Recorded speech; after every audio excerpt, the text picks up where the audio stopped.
Well, having a neurophilosophy doctorate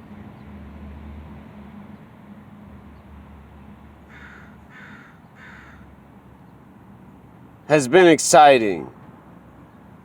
I'm more interested and far more fascinated with these voices I hear outside of my shelter, whispering, talking.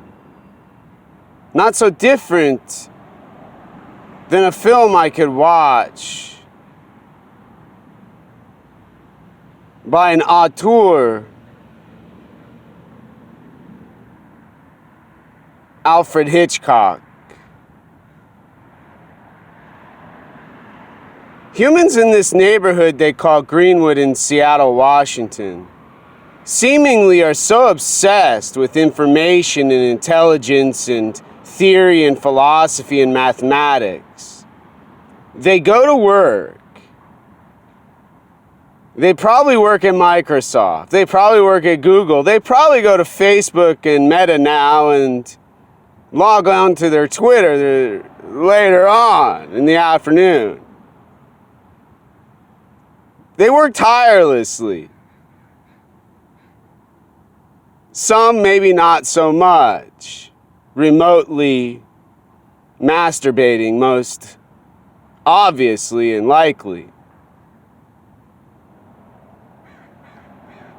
In other words, I'm talking about humans who go to work for long hours, some not so many minutes, and then go outside in the world. Talk about, notice, observe their consciousness. What they see, what they smell, and what they feel.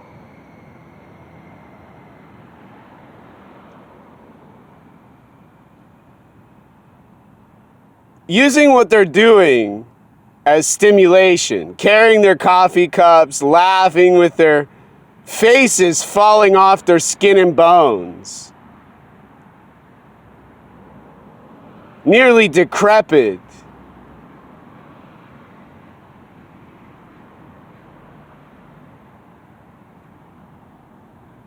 From so much stimuli. And so many thoughts of brilliance and genius about social conditions they've decided makes them dominant in outer space. They appear to analyze every part of world with their brains and bodies. These people I'm talking about, these humans in Greenwood, in Seattle and Washington State.